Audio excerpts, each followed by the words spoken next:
What's good, everyone? This is Micro here, and today I want to give you another guide video for Marvel Rivals. And today we're going to be talking about Invisible Woman. Now, I still play as Cloak and Dagger as my main healer in Marvel Rivals, but ever since they gave her quite a few buffs in Season 1, she has become very popular as a support role, and many people has been picking her in ranked matches. Therefore, I haven't had much opportunity to play as Cloak and Dagger so far in ranked matches, which then led me to play as Invisible Woman, and she instantly became my sub healer. In Season 0, Luna Snow was my sub healer for certain situations just to fill in the gap on certain comps where Cloak and Dagger didn't fit so well. But when I played Invisible Woman in ranked matches, I fell in love with her kit.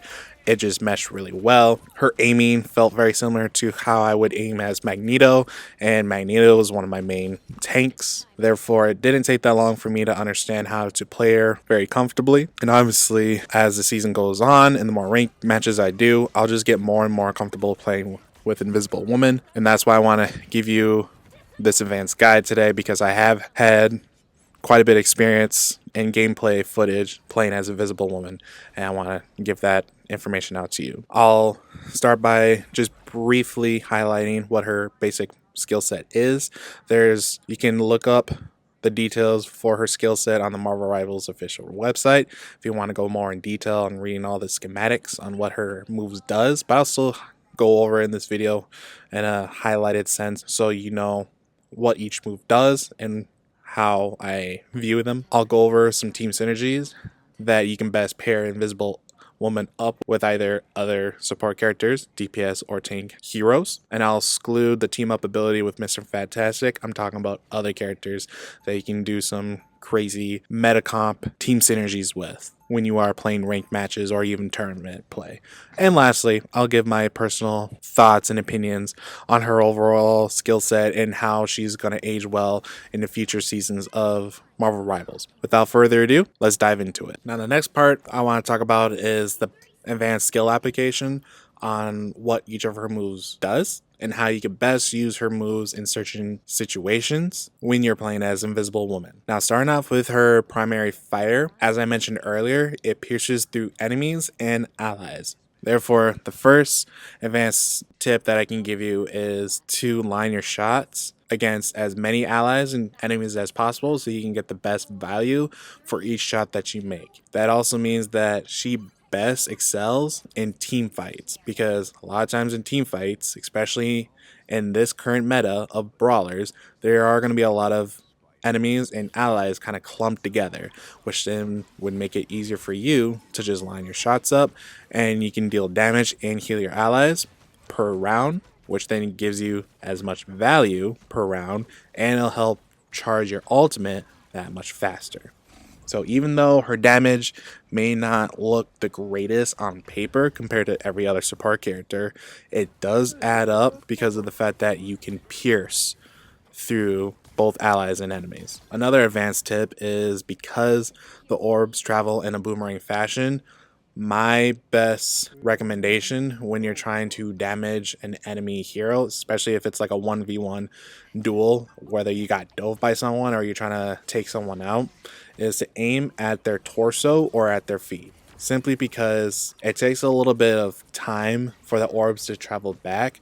So if you aim your reticle directly in front of the enemy, they can easily strafe to the left or to the right, and then that follow-up damage won't connect because they'll be out of the range. But if you aim at their feet, the time it would take for your orb to travel back to you will be exponentially faster. Therefore, you'll have a much easier chance to land both of the shots at the enemy, so they'll take full damage a lot easier. Another advanced tip that I want to mention is when you are using your psionic vortex, the one thing that makes her very unique when she used that move is that when you use psionic vortex against anyone who is flying, whether it be an Iron Man or a Storm, it will actually force them to stop flying when they get hit within that spell field. So the advanced tip I can tell you about this is, if you are having to duel against an Iron Man or a Storm, or if they're adding pressure to your teammates and you want to help pick them off from the sky to kind of force them to retreat or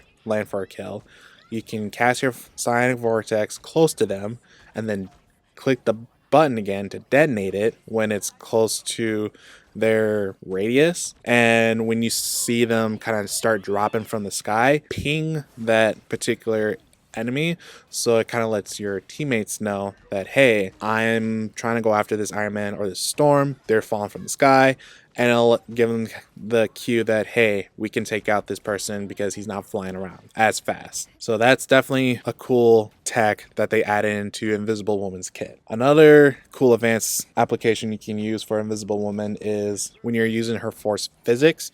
So that kind of almost builds the incentive that if you're playing on maps that has a lot of ledges, like for instance in the Galactic Wakanda map, Domination map, and you're fighting on that waterfall, there's that huge area where you can just knock people off the map if you are positioned in the right way. But on top of that, since Invisible Woman can go invisible, you can actually sneak and position yourself without getting targeted.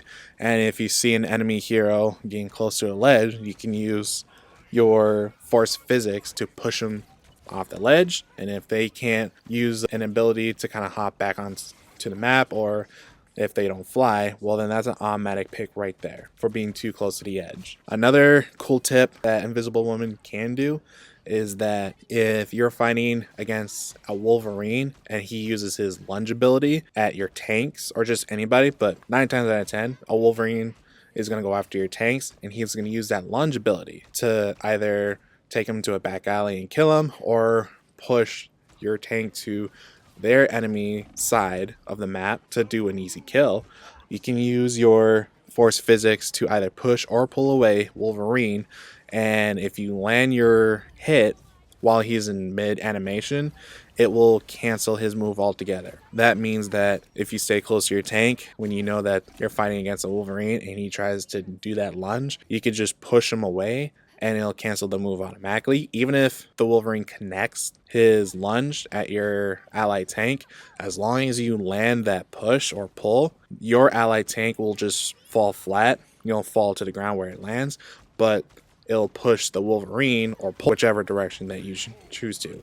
That will save your ally tank from being shredded, and it'll just force your Wolverine on cooldown and just totally cancel that whole flank opportunity. This also could work against many other characters' ultimates that needs to kind of get up close. For instance, Doctor Strange, if you're seeing a Doctor Strange about to use his ult against your allies, you could try to use your force physics to push him away as far as possible. So maybe he might catch you or you and a teammate, but he won't catch the whole team because you pushed him farther enough that his ultimate radius won't catch everybody.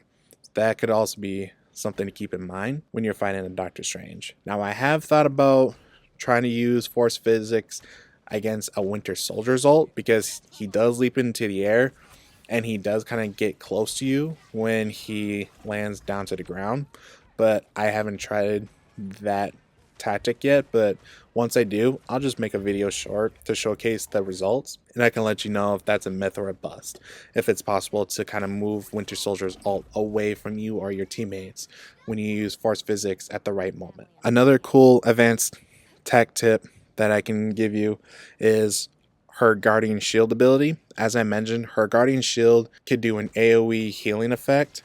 And one thing about Invisible Woman, she doesn't really have a good way to heal herself.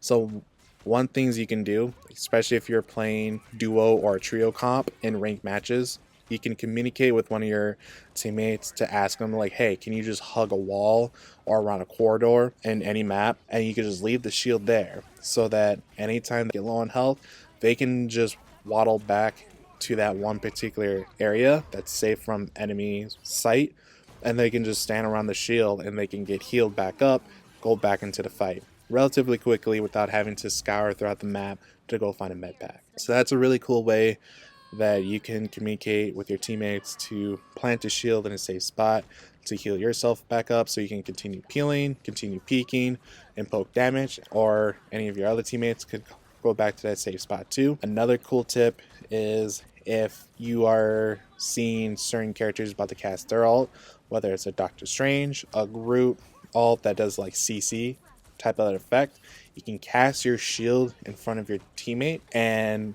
if you're in front of that shield too, then the ultimate will get blocked by the Guardian shield. The only caveat is the shield value is 300, so it's a very small window that you can have your shield up before it gets blasted to smithereens and go on cooldown. But if you plant it at the right time, you can actually save you and your teammates from getting CC'd by other enemies' ultimates because it acts as a real shield. So that's also something to keep in mind. Now, you can be susceptible to CC that's either above you or below you. For instance, Jeff's ultimate. So that's just something to keep in mind that you're not immune to that. So you have to be aware of when a Jeff casts his ultimate. Now, if we're going to talk about her team up ability, she doesn't really have a new ability under her belt. She just gets a passive when you're playing with a Mr. Fantastic teammate, and she just gets 15% more healing efficiency. So she just gets to heal a little bit better if you're paired up with a Mr. Fantastic. So that's pretty much what her seasonal team up ability brings to the table. But that's like the advanced skill application that I have so far in Season 1 of Marvel Rivals that you can take note of when you're playing as Invisible Woman. Now the next section I want to talk about is her best map usage. I want to talk about, just not in detail, but kind of like quickly highlight what are the type of maps that Invisible Woman could best excel in, while also briefly talking about starting with what maps she best excels in based on her skill set and what she can do. I strongly believe that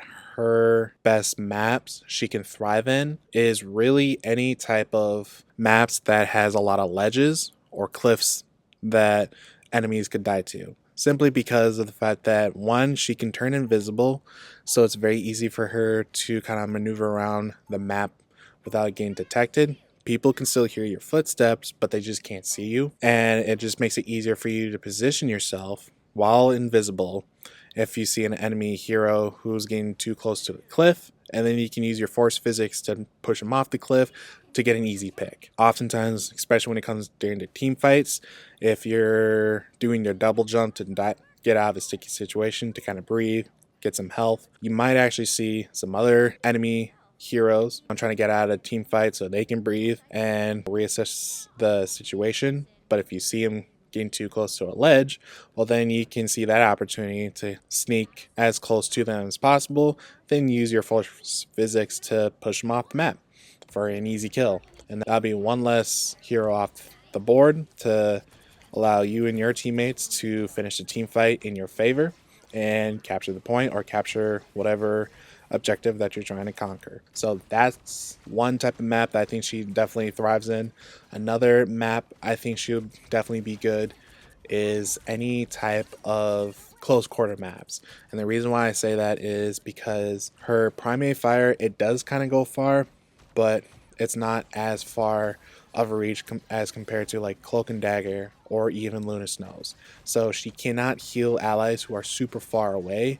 So that means that she needs to be close with her allies, and your allies are best clumped together. She can give the best value because, like I said, her primary fire pierces through enemies and allies. So that's kind of what happens when you're playing in close quarter maps, whether it's the Hydra base maps, the domination maps, or certain parts of like convoy maps where you're just all clumped together as a unit. It makes it easier for you to keep your teammates alive, especially when you proc your Guardian Shield. That small little radius will cover more allies, so then they all get healed a lot easier and a lot better. So you kind of get more value in close quarter maps. On the flip side though, the maps that she would tend to struggle with are open-ended maps. Simply because if you're not playing with a full 6-stack team, there will be a good chance on an open-ended map that some teammates might go on one side of the map while other teammates might go on the other side of the map. Therefore, it'll be very difficult for you to heal everybody if they're all sprawled out. On top of that, you are very susceptible to snipers, whether it be Hawkeye, Black Widow, or even Hela. And if that's the case, your Guardian Shield can only protect you or your ally for so long because your Guardian Shield only has a small health pool of 300. It's easily breakable, especially if it gets focus fired. That means that you got to be careful when you're out in the open area because you can easily get picked off by snipers. You're also easily seen by flankers, whether it's a dive hero, Spider-Man, Venom, Iron Fist, or just the fact that your teammates are just out in the open period. So it's just really hard to kind of find good ground to take cover when things get too dangerous for you and your teammates. And like I said, if your teammates are too sprawled apart, it's hard for you to heal everyone at once. Even if you can pierce through people, if they're too sprawled out, it's hard to do all that AoE healing consecutively. Unless you'd use your ultimate, that's the only time where you can cover a large radius and hopefully cover a lot of all your allies at once. But outside of your ultimate, it's hard to really do that. There's just other support characters like Cloak and Dagger who can AoE heroes in an open map much easier compared to Invisible Woman. But that's just my opinion. Now, in terms of positioning on how you should position yourself as Invisible Woman, it's all pretty self-explanatory. Because she is a support character, you shouldn't put yourself in the front line. She's best played in the back line if you're just playing the traditional support role, because if you're in the back line, you can easily see your allies a lot better, and if team fights happens, it's easier for you to line your shots to heal as much of your allies at once per round when you're using your primary fire. And if you see enemies clumped together, then it's easier for you to use your primary fire to do more damage each round to whittle them down faster. The only time I would say that you would move out of the back line of your team is if you are trying to go invisible to be a saboteur towards the enemy's supports. Only reason why I say that is because there are some times where they might have a rocket raccoon that might be placing their equipment at really crafty spots. That's hard for your ally to find, but you can find it because you're invisible. So you can walk in the enemy backline, find the BRB, destroy it, and then go invisible and go back to your teammates, and the rocket raccoon won't know what happened. Or if you're fighting in a team fight and they have an enemy Parker and none of your allies could easily get to the spider's nest very easily, you can turn invisible, find where the nest is at, and then you can use your sonic vortex, chuck it at the nest. It'll do a lot of damage to that nest, and then do a couple of primary fires, and then get out of that position as quickly as possible before you get gunned down, and then the sonic vortex should be able to take out the rest of the nest's HP pool, and then you can go back to your back line. And so you can always act as that invisible saboteur to just sabotage the enemy's equipment or the clones, things like that some of your teammates might not be able to get to, either because A, they have a hard time getting to it, or B, they're just ignoring it, which is very bad. But there are just teammates that will just not take care of equipment for whatever reason.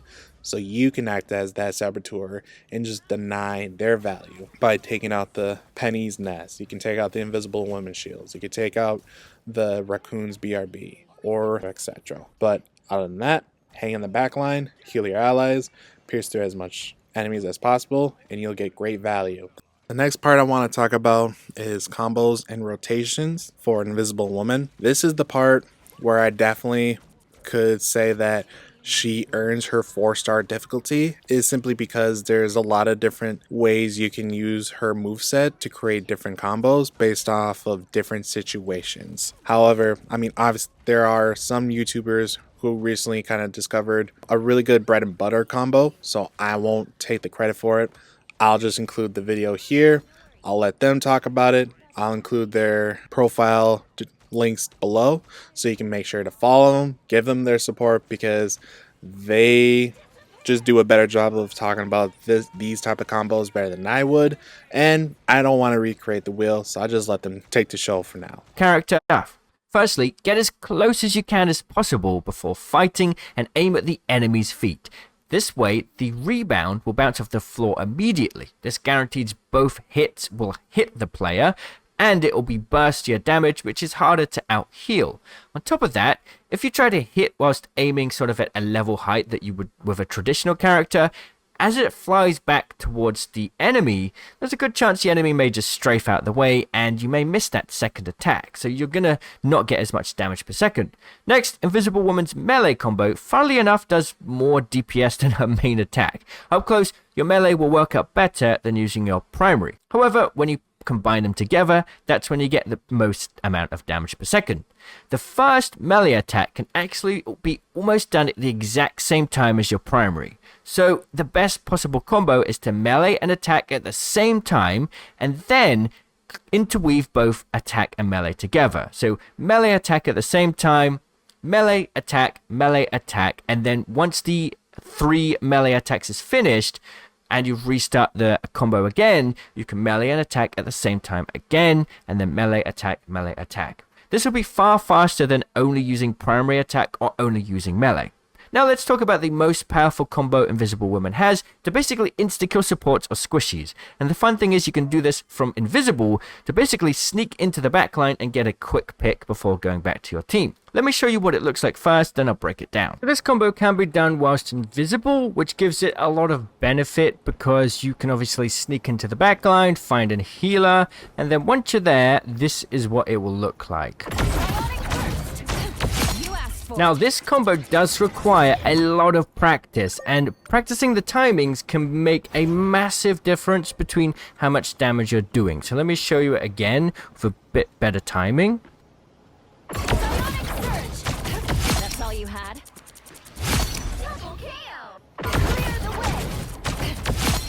So basically it involves a couple of animation cancels and then leads into the combo that we taught earlier, the kind of interweaving combo. So the first part of this combo, whilst you're invisible, is you need to activate the E. Now as soon as you do this, you will no longer be invisible. So you need to immediately click launch inwards. The reason you want to do launch inwards and not launch outwards is if you're right next to a player and you do launch outwards, you're not going to be able to track that. So you want to do launch inwards and they won't really go anywhere. They'll be brought up in the air a little bit, but they always get brought straight to you and you're already pressing your body against them. So they won't really go anywhere, which will allow you to track the target throughout the rest of the combo. So it starts by you press your E and immediately press this combo. So you don't have to even go through this animation. That's the first animation cancel here. Okay.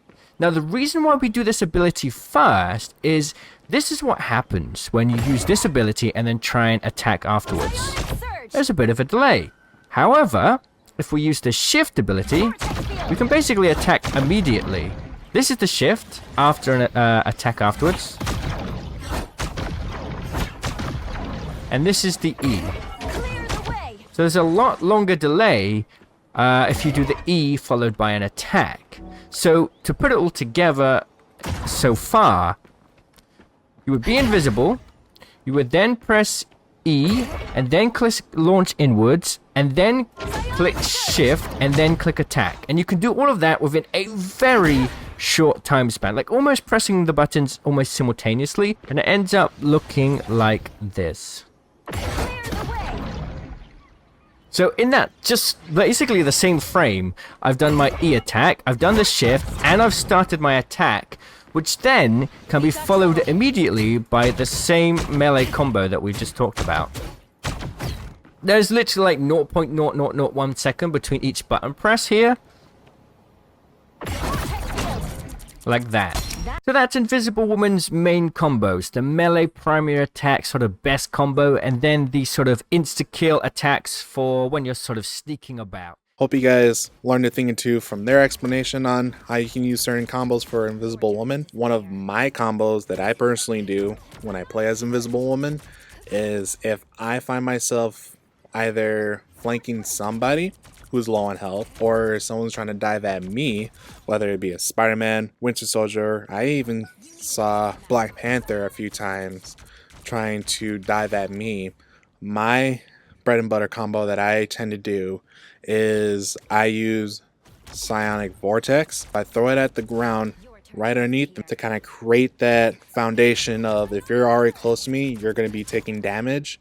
But if you're not close to me, then I face them and then I use the force pull to pull them to me, actually. And I only do this when I know that I have my double jump ability ready, so I can quickly jump and turn invisible to get out of the fight while they're still stuck in the vortex. But I use the force pull to pull them close to me, so then they start taking the tick damage, and then I can start doing a couple rounds of the primary fire aim at their feet so I can do the max damage in rapid succession. And then either once they're starting to get low and they're trying to run away, then I try to finish them off and pick them off. Or if I'm getting low, which is often the case because I'm just a support character, then I exit the duel by doing this double jump to get away and turn invisible. The reason why I don't focus on kills as invisible woman is simply because I'm a support character.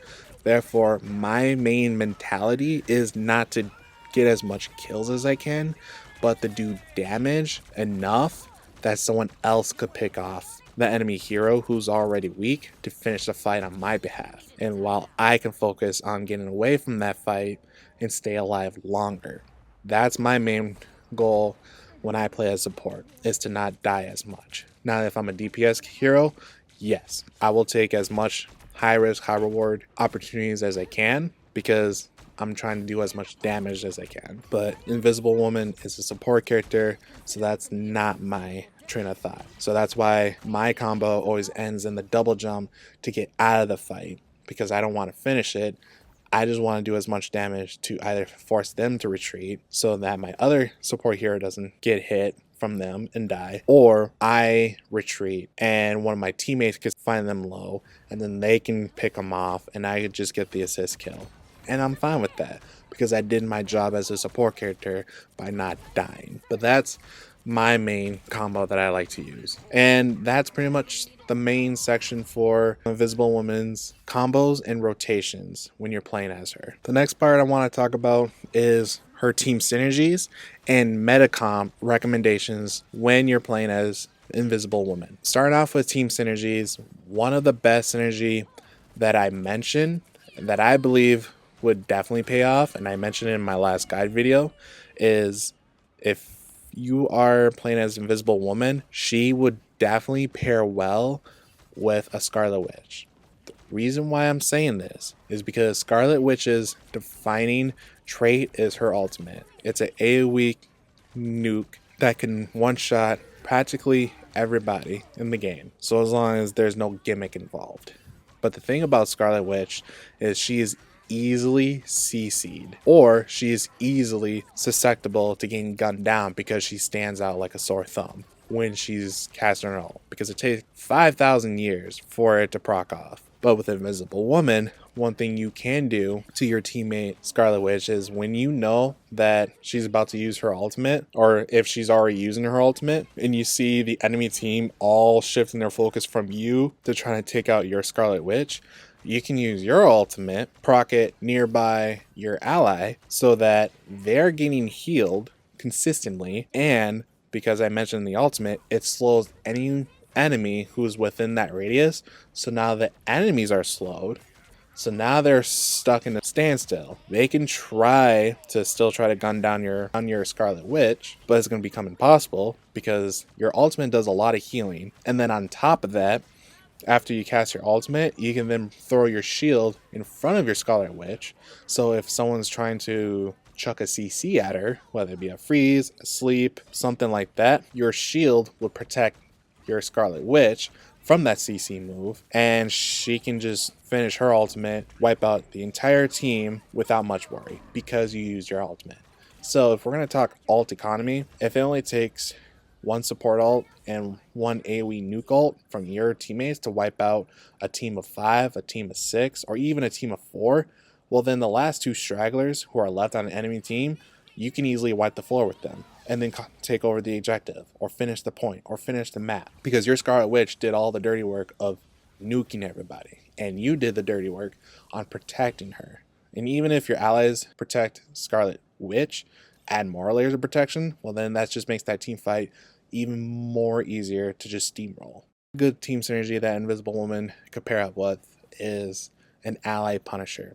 The only reason why I say that is because it's the Guardian Shield. The Punisher, he does consistent DPS damage. We can all respect that. He may not be here, but he's very respectable. Especially when he gets into his turret form, he stands still. And one ways you can do to protect the Punisher is just chuck your Guardian Shield in front of the turret. So that adds another layer of protection that the enemy heroes would have to focus fire just to get to the Punisher.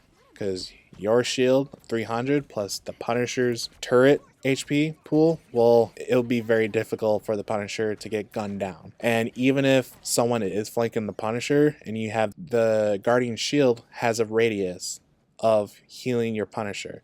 So even if he is getting flanked, well, it's going to take a lot longer for him to die because your Guardian Shield is keeping him alive. So then the Punisher could turn around, gun down the diver who's trying to go after him, or if you're still nearby him, well, then you can pick off the diver and scare them away. And then the Punisher can keep doing what he's doing, which is gunning down everyone else.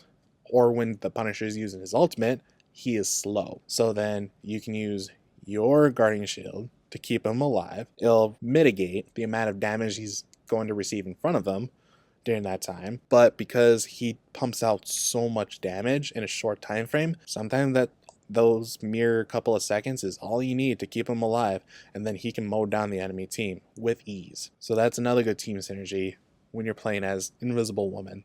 A third type of team synergy she can definitely pair well with is any type of dive hero when you're acting as a saboteur. And the reason why I say this is because when dive heroes are diving the enemy teams, they're usually taking a suicide mission because they're going to be outside of their ally healers, and it'll be very hard for the ally healers to chase after your ally dive heroes because they need to focus on healing the people that's in front of them, whether it be other DPS heroes, tanks, etc. during a team fight. But you, as an invisible woman, you can turn invisible.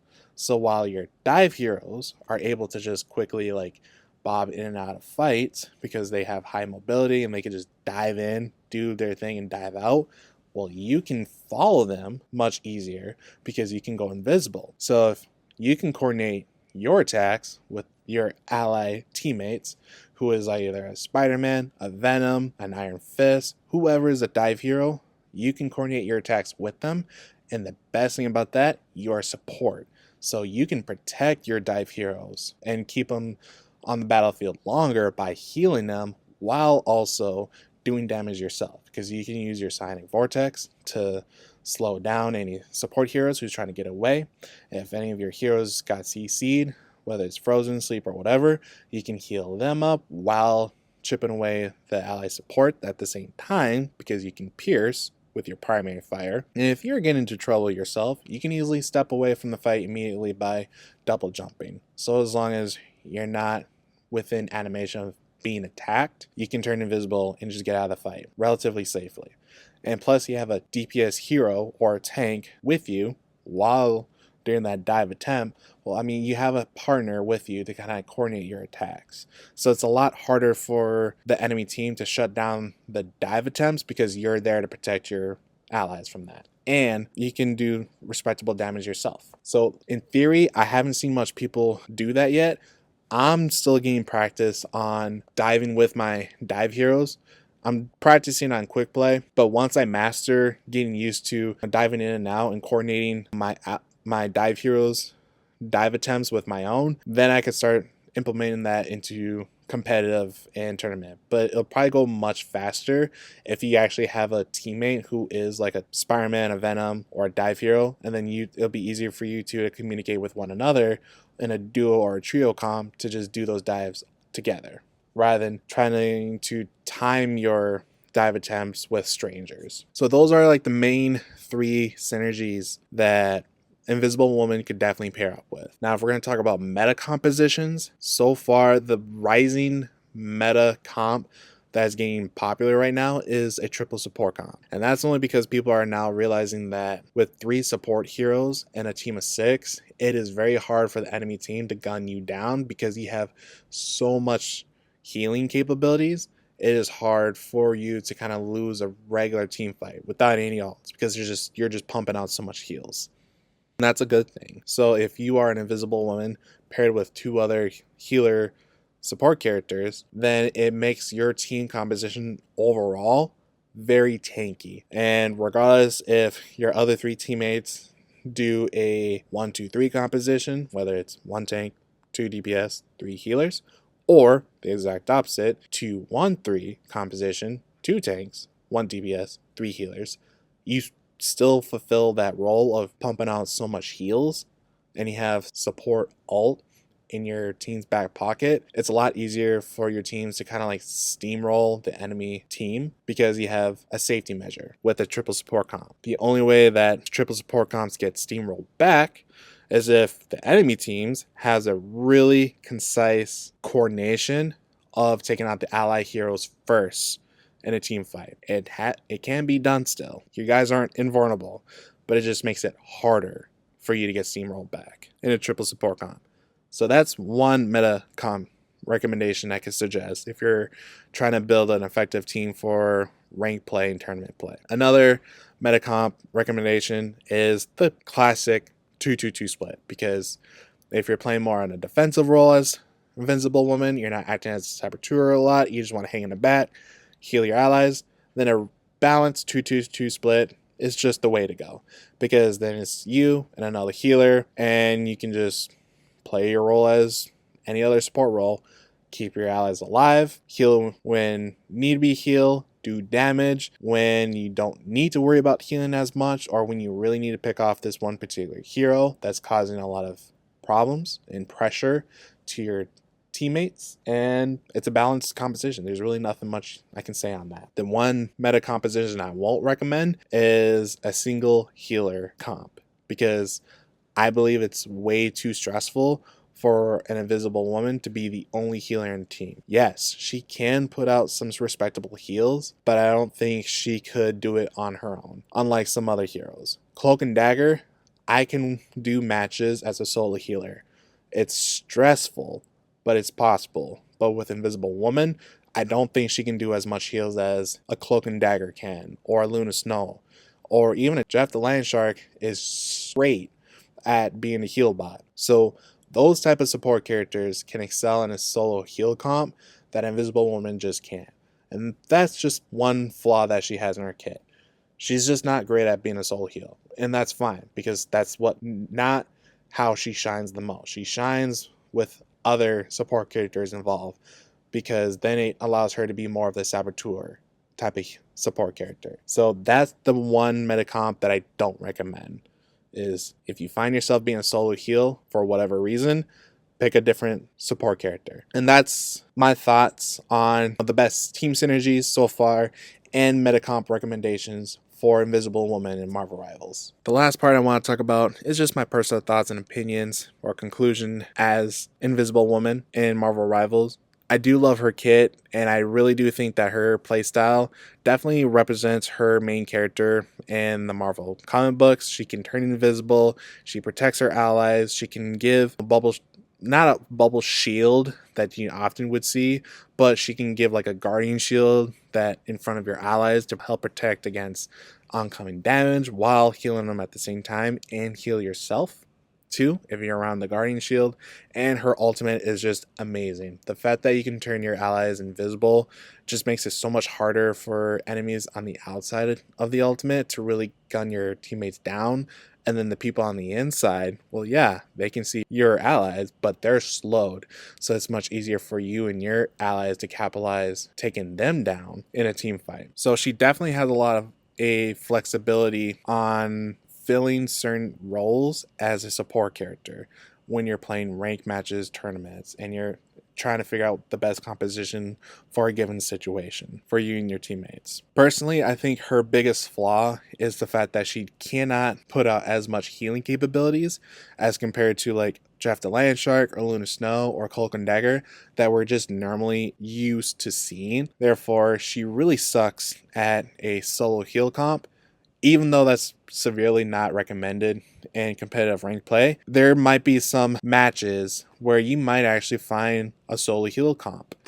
And it's a high risk, high reward, because yeah, there's a lot of firepower in that, but she just does not have the healing capabilities to keep up. Whereas if a solo heal comp was many different DPS and tanks with a Jeff the Land Shark, well, Jeff can pump out heals all day because of his bubbles, his primary fire, and everything else.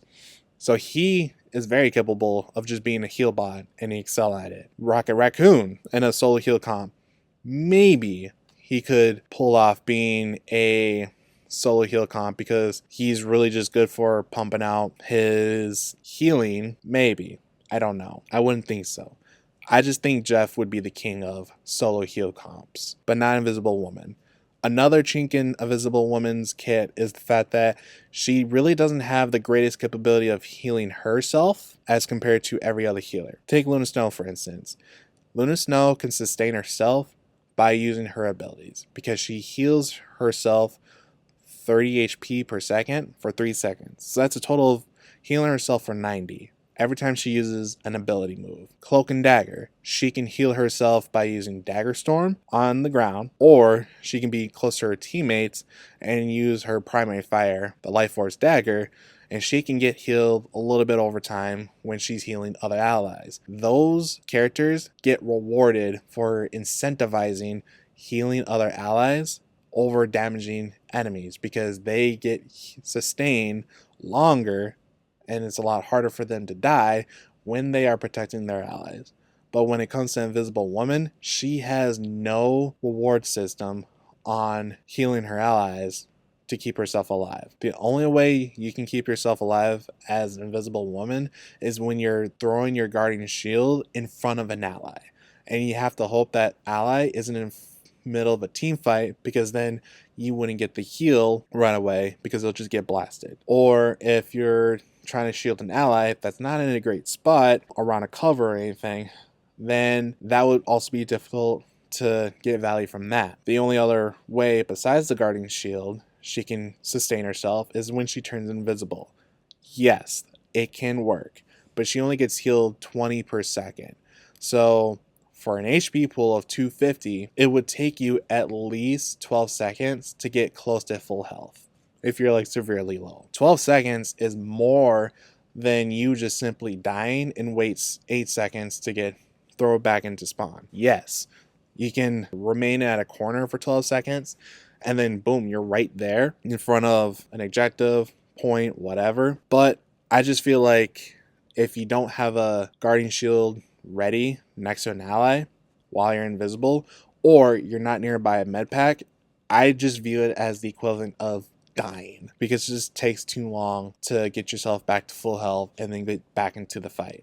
So there's really no great incentive to be that support role while as Invisible Woman, because you really can't sustain yourself very well compared to other support characters. And it's because of that I think she will age just fine in future seasons of Marvel Rivals, is because she's a unique support character, and that's fine. When it comes to tanks and support, being unique is great because it'll help fulfill certain situations that she is required, and she won't have competition of that. But in the basic role of just, hey, can she heal her allies? She can do that, no questions asked. The better your aim, the better your healing capabilities. And I like that as Invisible Woman, because I feel like the more time you invest in getting used to her, getting used to her playstyle, her kit, her strengths and weaknesses, I think you'll find a lot more value in Invisible Woman. So for her difficulty in the game being a 4-star, I agree with that.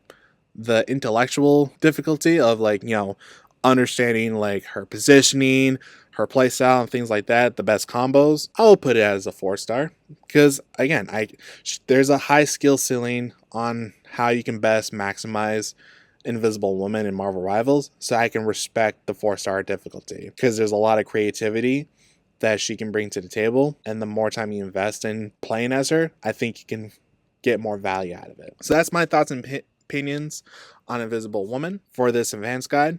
If you liked today's video, don't forget to leave a like and leave a comment down below on your thoughts and opinions on Invisible Woman, how you're liking her and so far in season 1 of Marvel Rivals. I do take the time to read all the comments and I give feedback. So I do thank you guys for watching these videos. I hope you learned something from it. Take note of the victories and learn from the mistakes that I do make in these gameplay videos, because I don't like to cut out the losses or the useless deaths that I do make on my characters. So definitely take note of that. This is Mikerotastraphy, and I'll catch you guys later.